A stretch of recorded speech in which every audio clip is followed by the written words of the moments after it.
Celui qui cache ses transgressions ne prospère pas, mais celui qui les confesse et les délaisse, obtient miséricorde. Témoignage. Je rends gloire au Seigneur Jésus-Christ pour tout ce qu'il a fait pour moi depuis mon existence et je témoigne qu'il est miséricordieux. À 22 ans après l'obtention de ma licence, je travaillais dans une société de la place mais je n'avais pas une très bonne vie et je la détestais cette vie. Un jour je suis allé me repentir devant le Seigneur. J'ai profité pour lui demander de m'envoyer un bon époux. Peu de temps après il m'a montré qui je devais choisir parmi mes prétendants. Mais bien aimé, une chose curieuse s'est produite. La personne n'était pas le favori à mes yeux mais j'ai accepté le choix de Dieu. 2 mois avant la cérémonie de la dot, mon fiancé et moi, sommes allés faire les examens prénuptiaux. Devinez quoi? Son résultat était à confirmer donc à refaire. Panique totale, comment Dieu pouvait m'envoyer un homme qui pouvait être séropositif? Mon fiancé n'en revenait pas, il m'a supplié de laisser tomber le mariage car comment je devais supporter cette situation? J'ai mis mes pieds à genoux et dit au Seigneur, que ta volonté soit faite. J'assume ce choix. Mon fiancé a refait le test dans un autre pays. Le résultat était positif une fois de plus. Je lui ai dit, tu es mon choix, et je resterai à tes côtés. On verra comment nous faire assister pour ce qui est d'avoir les enfants et comment vivre notre vie de couple. Nous avons prié et persévéré dans nos prières. Un jour j'ai fait cette prière. Mon Dieu, j'assume une fois de plus le choix que tu as fait pour moi et si mon fiancé a commis des bêtises durant nos fiançailles, moi je lui pardonne et pardonne-moi pour ma mauvaise vie antérieure. Ne nous punis pas, Seigneur. Redonne-nous une autre vie par ta grâce. 2 jours après la cérémonie de la dot, il a à nouveau fait le test. Bien-aimé, négatif, il est passé de positif à négatif après 2 confirmations. Aujourd'hui nous sommes parents de 2 magnifiques enfants. Je loue le Seigneur chaque jour pour ce miracle et je témoigne que Dieu a le dernier mot en toutes choses. Si tu es au fond d'un puits, invoque le Seigneur ton Dieu, il te sauvera. Il est capable de remettre ton compteur à 0 si tu vivais dans le péché quotidien.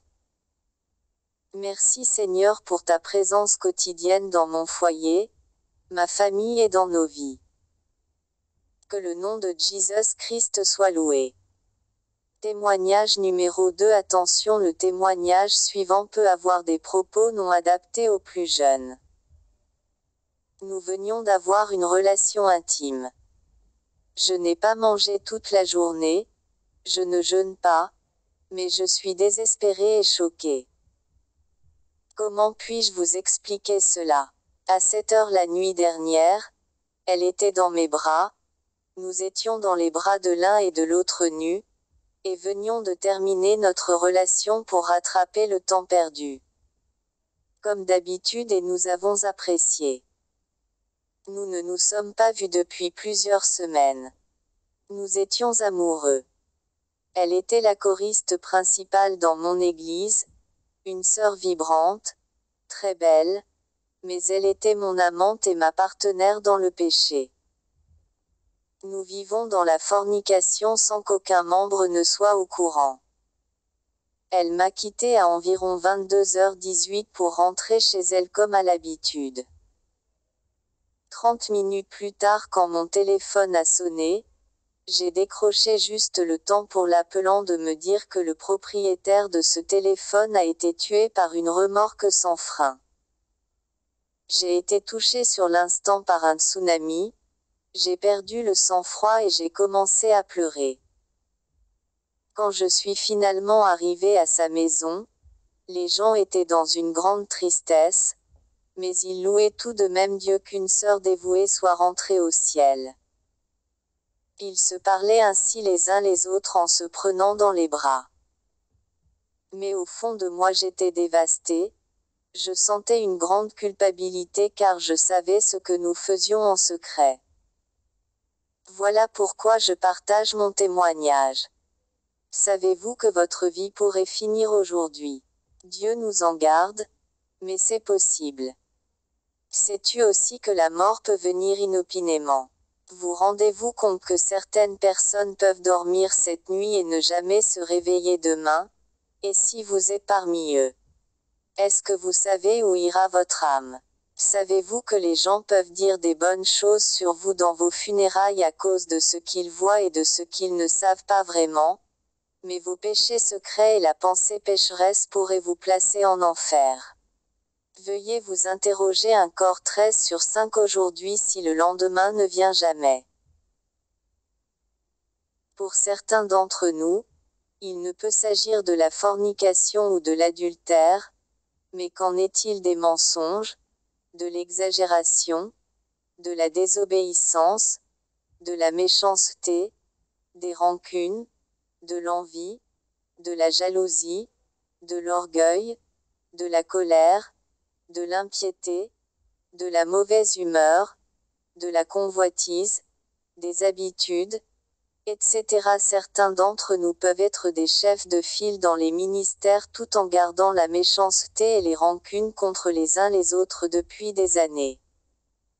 Certains ne peuvent pas avoir surmonté la colère et le tempérament, alors que certains sont même aux prises avec la luxure. Il n'est pas encore tard aujourd'hui, mais il pourrait l'être demain. Dieu vous pardonnera maintenant si vous vous repentez sincèrement. Soyez honnête envers vous-même car vous seul savez la vie que vous menez en secret. Demandez-lui de vous pardonner et de redécouvrir votre vie à lui. Sinon l'éternité vous surprendra beaucoup. Petit message pour les fiancés. Fiancé ne signifie pas être en couple mais engagé verbalement pour devenir un couple. Un couple détient le mandat de l'accouplement. Mais la légèreté a gagné l'Église de Christ car celui-ci se conforme au monde en l'imitant et non à la parole de vie qui demeure invariable. La période des fiançailles permet de se préparer à vivre une future vie de couple en se consacrant pleinement au Seigneur et non à l'autre, sinon c'est le mariage. Aujourd'hui les fiancés dorment l'un chez l'autre, passent beaucoup de temps ensemble suivant le modèle des gens du monde, mais où est la différence, ou le témoignage? Beaucoup s'imaginent que le Seigneur écoute leurs prières tant que la ligne rouge de la sexualité est non franchie. C'est faux. Le concubinage à temps partiel est devenu une habitude d'or chez moi ou chez mes parents vice-versa. Joseph dormait-il chez Marie? Jacob a patienté 7 ans sans être le petit copain de Rachel. Mon ami, même les musulmans pratiquants n'agissent pas aussi légèrement que les chrétiens dînés de nouveau. Ne donnons plus l'occasion au diable d'accuser le futur mariage en prenant la légalité qu'on peut lui offrir par notre légèreté. Fiancé ne signifie pas marié ni petit copain, mais c'est une phase de préparation au mariage comme Christ et sa fiancée, donc ne vis pas déjà comme si tu l'étais. À bientôt.